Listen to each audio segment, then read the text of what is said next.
시청자 여러분 안녕하십니까. 유튜브 채널 JTB 뉴스가 선보이는 여의도 정치. 오늘은 신현영 전 의원님과 함께 하겠습니다. 자, 의원님 안녕하세요. 반갑습니다.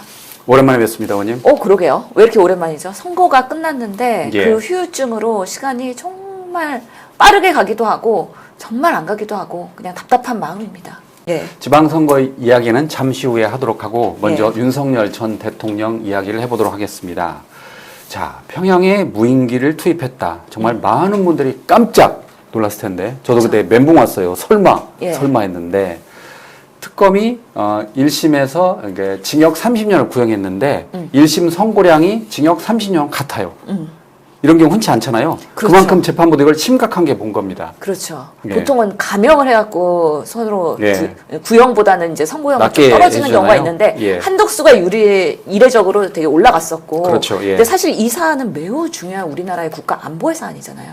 일반 이적죄 그리고 직권남용, 권리행사 행사 방해 혐의 이 두 가지가 아주 무게감이 크다. 왜냐면은 결국에는 윤석열 측에서는 우리가 보낸 거 아니야. 계속 무인기 침투에 대해서는 부인을 했었잖아요.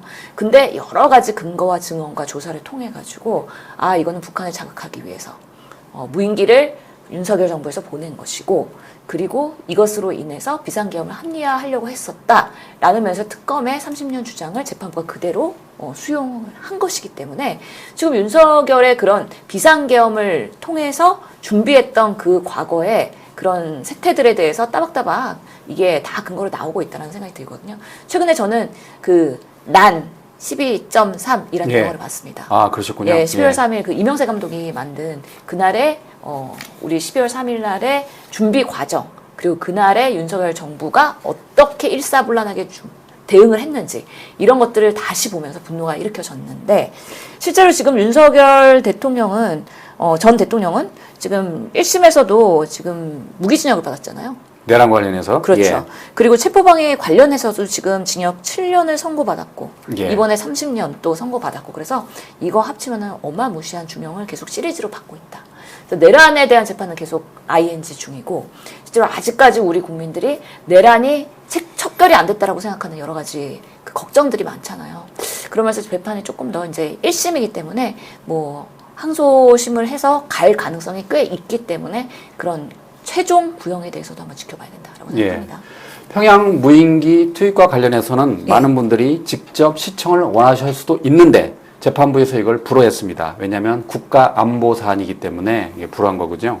그렇죠. 이게 사실은 보면은 정말 북한을 자극하기 위해서 전쟁을 도발한 사안인 거잖아요. 예. 그거를 우리나라가 스스로 사실은 북한이 이런 부분에 있어서 강력하게 대응하지 않은 것도 참으로 다행이라는 생각이 들긴 하거든요. 그 상황에서 북한이 자극해갖고 다시 이렇게 역침공이나 이런 역공격을 했으면 전쟁 났죠. 사실은 전쟁이 날 수 있고 네.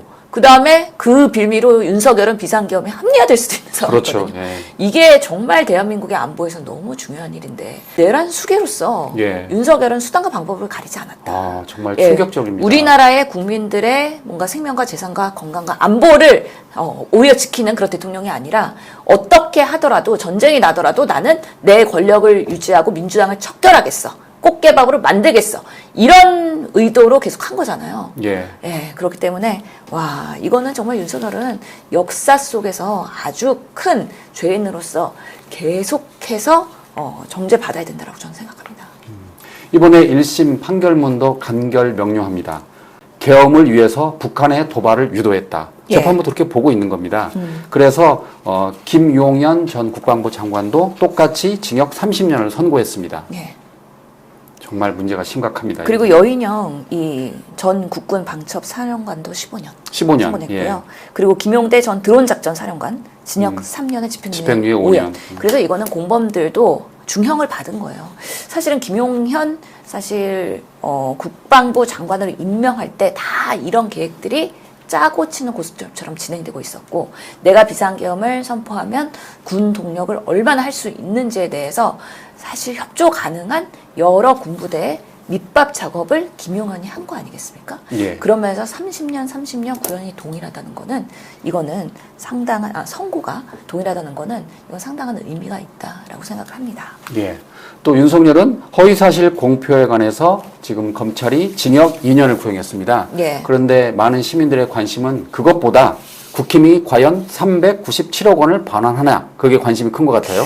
그렇죠. 이게 100만 원 이상의 벌금 이상의 형을 그렇죠. 선고받으면 예. 실제로는 토해내야 되는데 예. 허위사실 공표죄 지금 윤석열 당시 대선 후보가 거짓말을 2가지나 했어요. 예. 그렇기 때문에 그때 나 건진법사 모른다. 예. 라고 했는데 특검팀이 쫙 조사해보니까 김건희를 통해서 예. 건진법사를 소개받았고 이미 만났고 그럼에도 불구하고 나 건진법사 그때 무속 논란이 상당히 있었거든요. 뭐 왕자 그리고 뭐 천공도 있었고 건진법사도 있고 결국에는 무속을 이용해갖고 지금 선거에 동원해가지고 지금까지 온 거 아니냐. 그리고 앞으로도 만약에 대통령이 된다 그러면 무속들이 판치는 세상이 되는 거 아니냐. 이런 국민적 우려가 상당히 있었을 때 예. 이런 부분에 있어서 본인은 나 건진법사 모르고 뭐 누가 소개를 한 거 같긴 한데 만나본 적에 대해서는 부인을 하는 그런 허위사실 공표를 했기 때문에 인사만 했다 만난 적은 없다 이런 방식으로 예약이 물타기를 했거든요. 예. 그러면서 사실은 우리가 너무 0.7% 차이가 났기 때문에 이런 허위사실 공표가 사실은 승리로 연결하는데 어느 정도의 영향을 줬느냐 했을 때 상당한 뭔가 역할을 했다라고 판단이 되고 재판부가 이런 부분에 있어서의 허위사실 공표에 해당되는지 최종적으로 판단을 해야 되는 재판이 여전히 남아있는 것이죠. 예. 또 하나는 윤석열이 당시 뇌물 수사를 받았던 윤우진 전 용산 세무서장에게 예.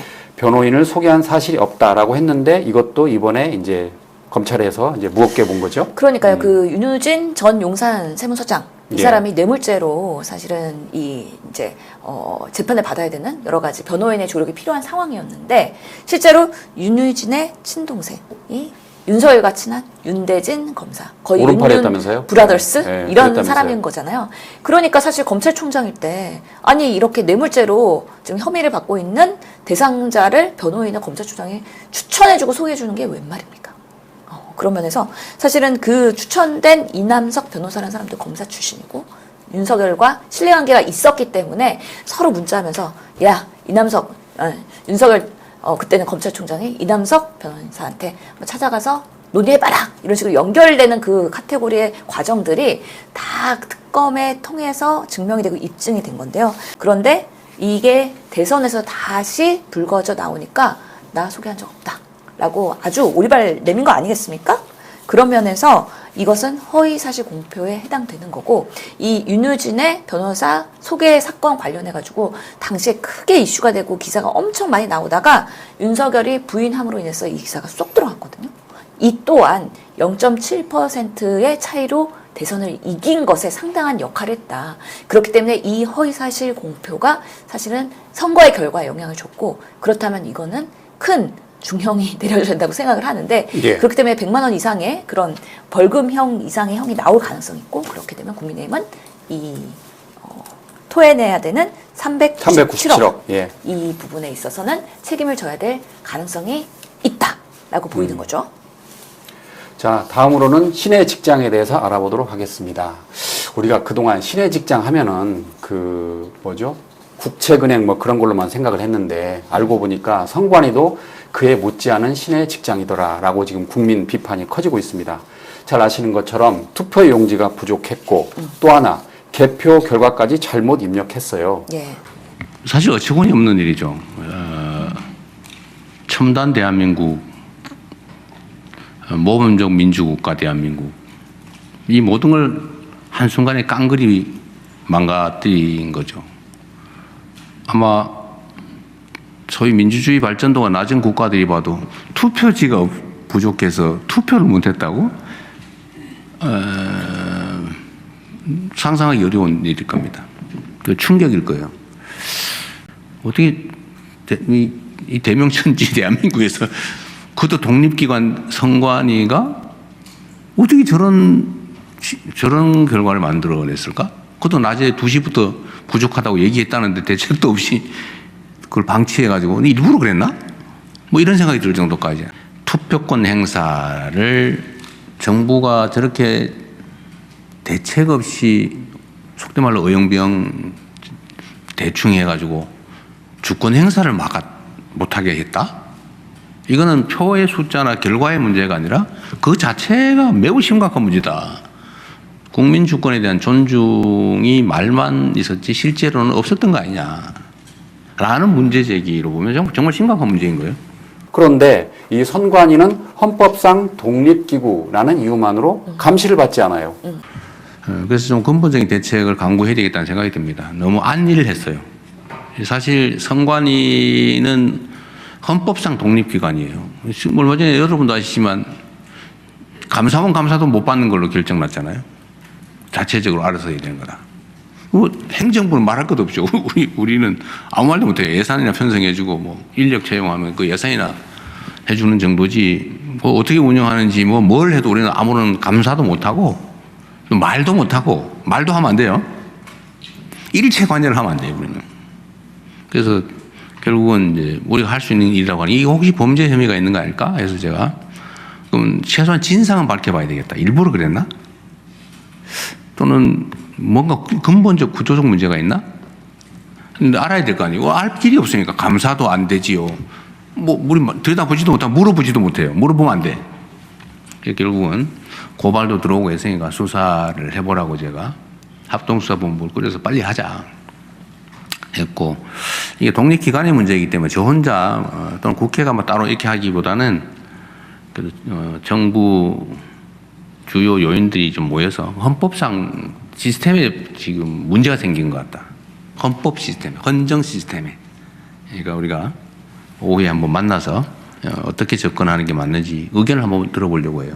갑 중에 갑인 기관이죠. 예. 그렇기 때문에 어떻게 그냥 개판을 쳐도요. 우리가 뭐 잘못했다라고 시인하지 않으면 국민들이 몰라요. 그렇죠. 예. 예. 그렇기 때문에 투표 결과가 어떻게 영향을 주든 간에 사실 은폐하고 나중에 다 선거 끝나고 나서 아 이거 잘못됐는데요 조용히 정정하고 이런 방식으로 그동안 했다는 게 단지 이번에 6.3 지방선거에서 송파구의 그런 투표용지 논란 외에도 여러 가지 실책들이 계속 나오고 있잖아요. 와 진짜 심각하다. 진짜 깜짝 놀랐습니다.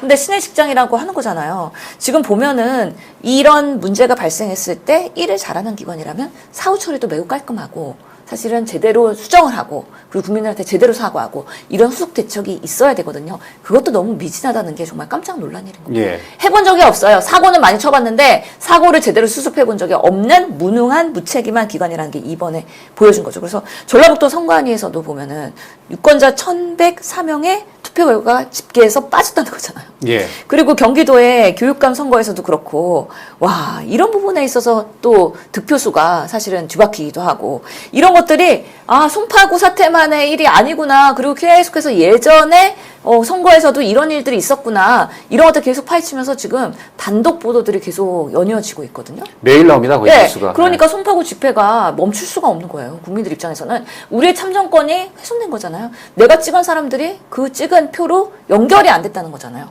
그러면 우리가 이 선거의 투명성을 어떻게 신뢰를 하며 특히나 K민주주의에 얼마나 쪽팔림이냐 이런 부분에 있어서 분노가 상당히 있다. 이번에도 투표용지 인쇄 종이 남으면 폐기하기 어렵고 또 남은 투표용지 가지고서는 부정선거론자들이 이거 뭐 어떻게 활용되는 거 아니야 이렇기 때문에 여력이 있는 투표용지를 60% 그동안 인쇄하던 거를 예. 50%만 인쇄했다는 거 아니겠습니까? 그렇죠. 예. 그런데 막상 보면 송파구에서도 그렇고 50% 인쇄를 했던 부분에 있어서 남는 지역도 있었던 거예요. 결국 뭐 4만 장이 남았다면서요. 예, 남는 예. 것들이 있으면 부족한데 빨리빨리 보내주면 되는 그러니까, 거잖아요. 예. 뭐 오후 4시부터 투표용지 떨어질 것 같아요. 이런 제보가 들어오고 그랬다면서요.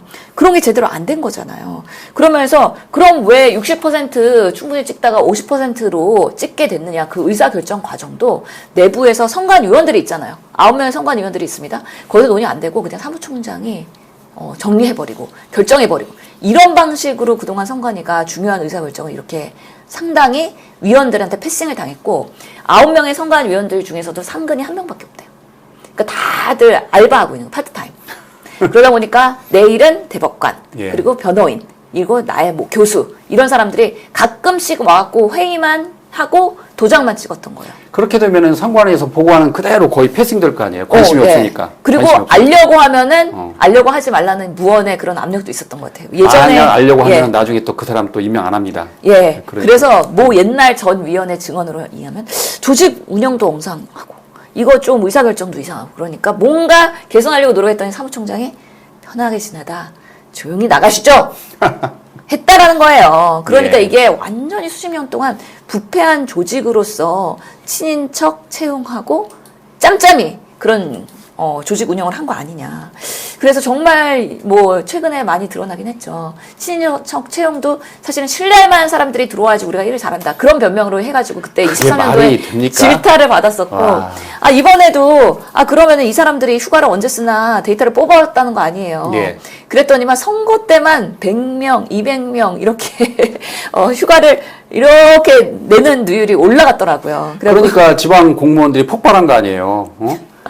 휴가 다 쓰고 정작 예. 선거 때는 그 지방 공무원들이 말 그대로 개고생했는데. 그러니까요. 동주민센터에 그런 직원들이 다 동원돼갖고 현장에서 하고 예. 실제로 이런 모든 것들의 오거나이징과 시스템을 세팅해야 되는 선관위원들은 선거 때네 바쁠 것 같다 휴가 내자 이렇게 한 거 아닙니까? 그렇죠. 예. 그리고 평소에는 할 일 없으니까 그냥 출퇴근만 하고 있고 출퇴근하면서 이제 우리 정치권에서 유권 해석 같은 거 선거 이런 거 할 때 이런 거 해도 되나요? 현수막 이렇게 붙여도 되나요? 이런 워딩 써도 되나요? 뭐 이런 것들 하면은 유권 해석만 하고 있으니 사실은 비판하는 거는 그동안의 정치권과 그리고 선관위가 서로의 공생관계 아니었냐 이런 비판까지 나와요.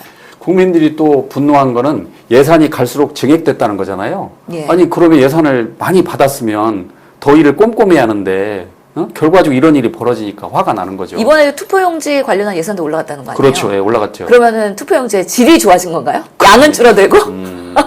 어떤 이유인지 설명이 안 되는 거예요. 저는 아까 말씀하신 전북 교육감 그게 이해가 안 되는 게 개표 잘못됐다는 게 제3투표소를 지금 결국 2번 한 거잖아요. 예. 1투표소께 제3투표가 3투표소 되고 1투표 2번 했다는 거잖아요.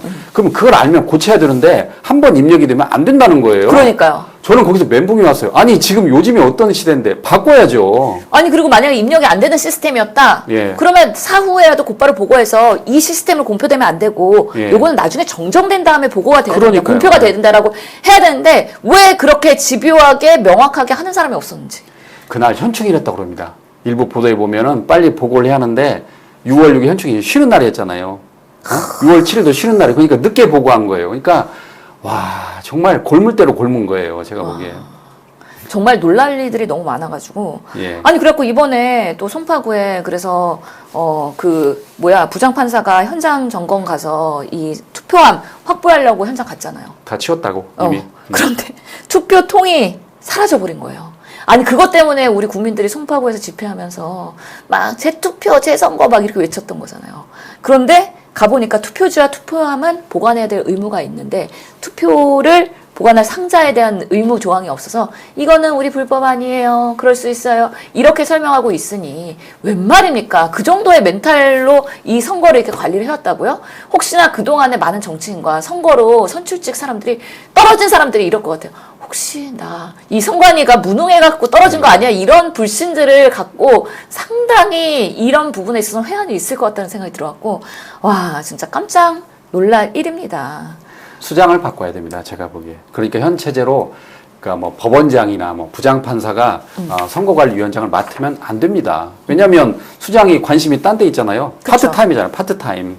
이게 우리나라가 선거의 민주주의가 꼽힌 지 수십 년이 됐는데 그동안에 그럼 선관위가 이런 투표에 대한 꼼꼼하게 정확하게 하는 관리 노하우가 쌓이면서 계속해서 문제가 발생할 때마다 매뉴얼 업데이트하고 대응 논리 이런 것들을 사후 관리 이런 것들에 대해서 계속 만들어갖고 국민의 신뢰를 딱 만들어갖고 부정선거를 척결해야 되는 그런 역할을 했었어야 되는 건데 그게 예. 전혀 안 되고 그냥 하든지 말든지 나는 그냥 내 자리만 지킨다 이런 마인드로 일을 했다는 거잖아요. 그래서 정말 김민석 총리도 해체 수준의 그런 개혁이 필요하다고 얘기했고 국회에서도 국정조사 요구서가 이제 접수가 되고 이제 나름 여야에서 첫 번째 합의 사안으로 아직 상임위 구성은 안 됐는데 국정조사부터 시작하는 걸로 이렇게 나름 여야가 다 필요성을 얘기하고 있으니까 대대적인 개혁이 필요할 것 같고 지금 검경 합동수사가 만들어져가지고 계속해서 자료 보존하고 압수수색하고 그런 과정을 갖게 되는 거잖아요. 그래서 정말 선거에 대한 신뢰 매우 중요하고 아니 윤석열이 비상계엄할 때 선관위 가가지고 막 이렇게 뭐 사진 찍고 막 핸드폰 선관위 직원 뺏고 막 그랬던 장면들이 생각나면서 예. 그 정도로 부정 선거에 대한 불신이 있고 주장을 했던 사람들이 우리가 저 사람들 궤변인데라고 얘기했는데 지금 선관위의 행태를 보면은 그 부정 선거론자들한테 힘을 실어주고 있잖아요. 이게 웬 말입니까? 정말 대한민국이 이렇게 수치스럽고 부끄러울 수가 없다라는 생각이 듭니다. 제가 궁금해서 AI에게 물어봤습니다. 네. 그러면 조희대 대법원장은 잘못이 없냐라고 물어봤더니 AI왈 사임한 노태학 예. 중앙선거관리위원장이 조희대 대법원장 임명은 아니잖아요. 그러니까 조희대 잘못을 물을 수는 없다. 예. 다만 그럼에도 불구하고 이런 사태를 유발하고 지금 상황이 심각한데 조희대 대법원장 체제에서 뭔가 큰 개선안을 내놓아야 되는 거 아니냐라고 조희대 대법원장 문제가 있다라고 AI가 말하더군요. 대법원 문제 있어요. 왜냐하면은 헌법에 이 중앙선관위원회 구성에 있어서 대통령이 3인, 대법원장이 3인, 국회 3인 추천 이렇게 구성이 되거든요. 예. 그러니까 3명이나 추천을 할 엄청난 권한이 있거든요. 그러니까 당연히 우리는 대법원장이 이렇게 큰 정말 대한민국의 권력과 추천권이 있는지 하나하나씩 지금 드러나고 있다고 생각을 하는데 선관위 구성에 있어서 3분의 1을 정말 역할을 하고 특히나 거기서 호선으로 위원장 구성하는데 대법관이 사실 선관위원장이 된 거잖아요. 그럼 예. 대법원의 책임이 크다고 볼 수 있는 거죠. 그래서 이 부분에 있어서는 뼈를 깎는 심정으로 국민들한테 큰 사죄를 해야 되고 앞으로의 대법원의 역할에 대해서 되게 숙고해야 된다. 원포인트 개헌해야 될 수도 있을 것 같아요. 실제로 조희대 대법원장은 이재명 대통령과 사부 요인 모임을 가졌어요. 네. 근데 그때 이번 선거 관련해서 이제 잘못을 시인했는데 일부 비판을 보면 유체 이탈 화법을 썼다. 그러니까 네. 진심으로 사죄하지 않았다. 비판이 많습니다. 지금. 뭐라고 하셨나요? 지방선거와 관련하여 혼란스럽고 엄중한 상황에서 국민의 신뢰를 회복하게 한 방안을 강구하고자 이 자리를 마련해 주신 대통령님께 감사의 말씀을 드립니다. 존경하는 국민 여러분, 국민의 정당한 투표권 행사는 우리 헌법이 정한 민주주의와 법치주의를 실현하는 가장 핵심적인 조건입니다. 주권자인 국민의 참정권은 어떠한 경우에도 침해되어서는 안 된다는 데 이론의 여지가 없을 것입니다. 그런데 이번 지방선거에서 투표용지 부족으로 소중한 참정권을 행사하지 못한 국민이 계셨다는 사실에 안타깝고 참담한 마음을 금할 수 없습니다. 선진 민주주의 국가임을 자부해온 대한민국에서 이러한 일이 벌어져 많은 국민이 큰 충격을 받으셨으리라 생각합니다. 민주국가에서 결코 있을 수 없는 일이 어떻게 발생하게 되었는지 그 진상을 소상히 밝히고 문제의 원인을 면밀히 파악하여 모두가 납득할 수 있는 조치를 취해야 할 것입니다. 나아가 제도 개선에 힘써 다시는 이런 일이 재발하지 않도록 해야 합니다. 그것이 선거에 대한 국민 신뢰를 회복하는 길이며 이번 일로 피해와 충격을 받으신 국민의 아픔을 조금이나마 위로하는 길이 될 것이라 생각합니다. 사법부 역시 헌법과 법률이 부여한 본연의 역할을 통해 선거의 공정성과 국민의 권리를 지키는 데 최선을 다하겠습니다. 충격적인 일이 벌어졌습니다만 이번 일이 오히려 전화위복의 계기가 되기를 바랍니다. 이를 통해 우리 민주주의가 한층 더 성숙해지고 헌정질서에 대한 국민의 신뢰가 굳건해질 수 있도록 이 자리에 계신 분들이 함께 국민 여러분의 다양한 목소리에 귀 기울이며 지혜를 모을 수 있기를 기대합니다. 조희대 대법원장을 보면은 크게 저희가 기대를 하고 있진 않잖아요. 아직도 예. 그 자리에 계십니까? 라고 묻는 걸로 마무리하겠습니다. 예. 자, 다음은 민주당과 국민의힘을 알아보도록 하겠습니다. 지금 양당 모두 당대표가 사퇴 요구에 직면했어요. 어떻게 될 걸로 보세요? 우선은 장동혁 대표의 사태는 예. 시간순이다. 그냥 지켜보면 알아서 정리될 것이다. 알아서 정리된다. 왜냐면은 여러 방송에서도 여러 국민의힘 사람들이랑 얘기를 해보면 이미 수세에 몰려갖고 벼랑 끝에 이렇게 간당간당 하고 있거든요, 장동혁 대표. 그런데 장점식 원내대표가 선출됐잖아요. 예, 정점식. 아, 정점식. 예. 예. 정점식 원내대표까지도 심지어 나는 친윤 아니다. 예. 인재 개파 없다. 그리고 장동혁 대표의 사퇴에 대해서 국민의힘 그런 당원들과 논의하겠다. 뭐 이런 입장이잖아요. 그러면서 선출된 거잖아요. 예. 그래서 권력이 이렇게 쇠하면은요, 모든 사람들이 다 등 돌려요. 그건 어쩔 수 없는 권력의 속성이거든요.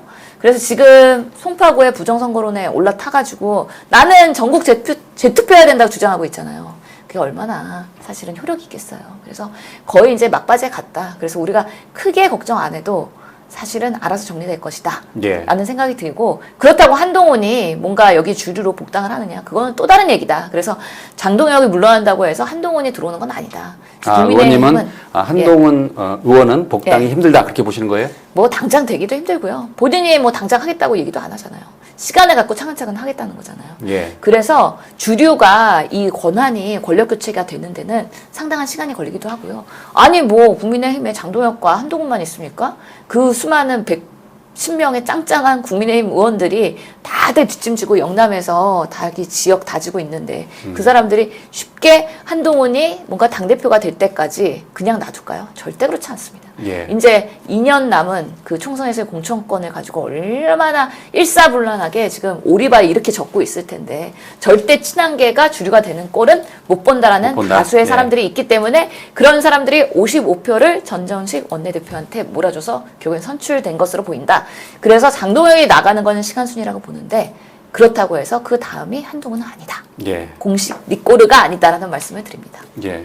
민주당은 또 어떻게 보세요?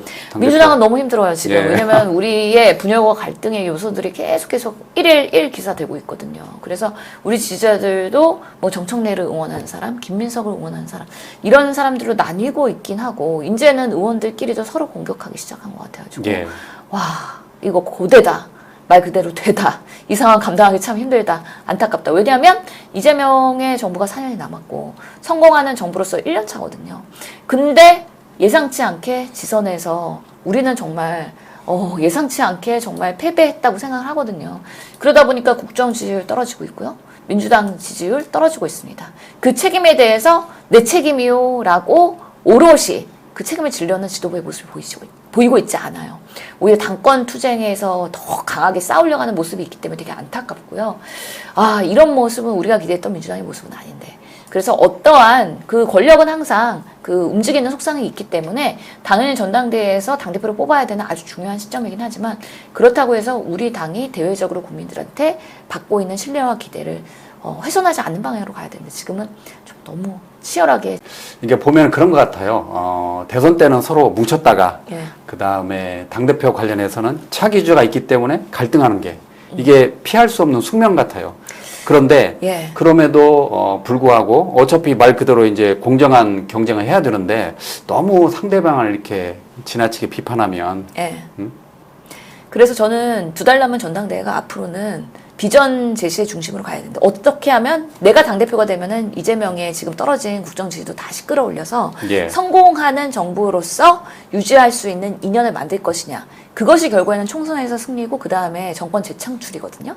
그런 것들을 만들 수 있는 나만의 리더십과 능력과 그런 노하우를 지지자들과 국민들한테 보여주는 그런 비전 경쟁을 해야 된다라고 생각을 하고 그렇지 않고 만약에 뭔가 네거티브나 서로에 대한 비난이나 이런 걸로 당이 쪼개지는 즉시 진보는 분열로 망한다는 얘기가 있잖아요.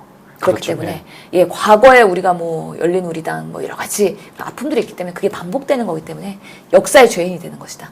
그런 전당대회가 만들어지지 않도록 우리 지지자들도 상당히 고차원적으로 이 사안을 보면서 후보의 면면을 보면서 누가 더 좋은 리더십인지 판단해야 된다고 생각합니다. 저는 뭐 김민석, 송영길, 정청래 다 훌륭하신 우리 당의 중진 자산이잖아요. 예. 그런 분들이 더 잘 되기 위해서 서로 너무 이렇게 긁어대는 것보다는 서로 존중하면서도 그래도 내가 더 나은 리더십이야. 이런 고품격의 전당대회가 될 수 없는지 묻고 싶습니다. 기대하겠습니다. 자, 다음으로 오세훈 서울시장에 대해서 알아보도록 하겠습니다. 예. 지금 당선이 됐지만 여론조사비 대납 관련해서 이제 조사를 받게 됐어요. 이제 당장 네. 당선되고 나서 이틀 후에 재판 출석했잖아요. 네, 그랬다면서요. 예. 예. 결국 이제 명태균의 입에 달린 건데 어떻게 보십니까? 이게 또 만약에 그래서 이게 당선 무효형이 나올 수도 있는 거잖아요. 지금 보면은 3,300만 3,300만 원의 원, 예. 여론조사에 대한 대가를 오세훈 시장이 알고서는 받은 것이냐. 결국에는 김한정 씨가 명태균 씨한테 줬는데 그 과정에서 이 여론조사가 얼마나 역할을 했고 그 대가성을 인정을 받아서 사실 명태균한테 갔을 텐데 오세훈이 이걸 알고 있었느냐. 예. 오세훈의 지시가 있었느냐. 이런 부분에 있어서의 쟁점이기 때문에 지금은 근데 김한정 씨도 그렇고 다 본인이 본인이 선에서 이렇게 정리를 하려는 노력들이 꽤 있거든요. 그래야 꼬리를 잘라야 이제 시장적으로 근데 유지할 수 더더욱이, 있으니까. 예. 오세훈 시장이 또 당선이 돼버려가지고 더더욱이 권력의 정점에 있는 상황이잖아요. 예. 그리고 지금 국민의힘에서의 보수를 개혁할 수 있는 하나의 중심축으로서 지금 기대를 받고 있잖아요. 이런 상황에서 재판이 어떻게 나오냐에 따라서 오세훈의 앞으로의 정치 그 경로가 휘청할 수도 있기 때문에 너무 중요한 판결에 지금 재판이라고 저는 생각을 하거든요. 그래서 제가 어떻게 될 거라고 예측은 감히 못하겠습니다. 예. 그런데 정원호 캠프에 있었기 때문에 오세훈이 정말 이렇게 뭐 4선, 5선 하는 과정에서 정말 공정 경쟁을 한 것이냐에 대해서 묻고 싶고, 이 재판에서 만약에 오 시장은 몰랐다, 그리고 개입하지 않았다, 그래서 문제가 없다라고 판결이 됐을 때 우리 앞으로의 그런 여러 선거에서 선거 캠프들이 계속해서 이런 방식으로의 변형된 잘못된 그런 선거 운동을 할 것 같아서 우려가 돼요. 당연히 그렇게 하겠죠. 왜냐하면 실제로 후보가 되기 전에 가장 큰 역할을 하는 게 여론조사잖아요. 예. 밴드웨건 효과라고. 그렇죠. 사람들은 이제 여론조사가 높게 나온 사람을 찍는 경향이 있으니까 이게 모여가 나온다. 그러면 후보들마다 그렇게 하겠죠. 누구 시켜가지고 야 네가 알아서 해라. 나 좀 띄워줘. 그리고 나중에 이제 꼬리 자르면 그 여론조사로 이제 당선되는 거잖아요. 그러니까 지금 여론조사의 신뢰도나 이 여론조사 무용론이 계속 나오고 있잖아요. 이번에 선거에서 보면은 개표 결과 보시면 예. 출구조사까지 못 믿겠더라고요. 출구조사도 그렇고 JTBC의 예측조사라 그래서 깜깜이 네. 기간 동안에 했던 조사들도 다 틀린 거예요. 그러니까요. 이 여론조사의 신빙성에 대한 부분이 뭐 하여튼간에 이 중앙선관위 문제도 그렇고 여론조사 기관도 그렇고 계속해서 틀린 것들이 나오니까, 특히 오늘 보도된 걸 보면은, 최근에 보도된 내용을 보면은 출구조사에서 30대 여성이 오세훈을 더 많이 찍었다고 했잖아요. 예. 그것조차도 집계가 잘못됐대요. 실제로 보면은 정원호 캠프가 더 많이 30대 여성한테 지지를 얻었어요. 그거 과정에서 또 분석하는데 틀렸다고 그것도 사과하고 있더라고요. 예. 그러니까 얼마나 우리가 알고 있었던 이런 지표들과 데이터들이 허위가 많은지 정말 다시 한번 이거 갖고 장난치지 말자, 이런 교훈을 오세훈 재판을 통해서 좀 재판부가 엄중하게 판결하면 안 될까요? 예. 라는 질문을 이건 던져봅니다. 그 재밌는 기사인데, 이제 방금 말씀하신 여론조사 상관없지만 예. 그 전한길 씨가 오세훈 씨를 별로 좋아하지 않나 봐요. 그래서 지금 이런 말을 했습니다. 황교안 TV 유튜브에 나온 내용인데, 오세훈은 부정선거로 당선되었으므로 당연히 재선거를 해야 된다라고 전한길 씨가 말을 했어요.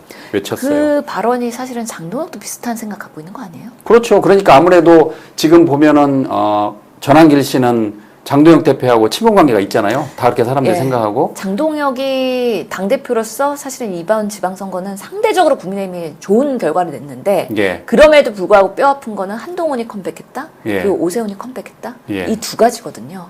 그래서 이 두 가지를 다시 전면 무효화할 수 있다 그러면은 전국 재선거도 주장을 하는 그런 그렇죠. 요량인데, 그렇기 때문에 오세훈이 만약에 재선거를, 서울시장 선거를 하려고 그러면 사퇴를 해야 되거든요. 그럼 안 사퇴를 해야 된다면서요? 되는데, 이미 3연임을 했기 때문에 예. 네 번째 시도는 할 수 없다. 그러면서 사퇴를 하고 재투표할 때 출마하지 말아라! 라는 메시지를 읽힐 수도 있어서 장동혁의 머릿속은 조금 정말 사차원 아닌가 라는 예. 생각이 들긴 하고, 우리도 그런 주장까지는 안 하잖아요, 사실은. 그래서 주장은 그래도 어느 정도 합리적인 근거와 그런 객관성을 가지고서는 우리나라의 법적 토대를 기준으로 해서 주장을 해야지, 그냥 정치적 수사로만 그렇게 하면은 그게 국회의원이니까 그냥 꾼인 거지, 정치 꾼인 거지. 예. 그런 면에서 장동혁의 이제 정치 인생은 거의 종말에 가까워지고 있다라고 생각을 합니다. 네.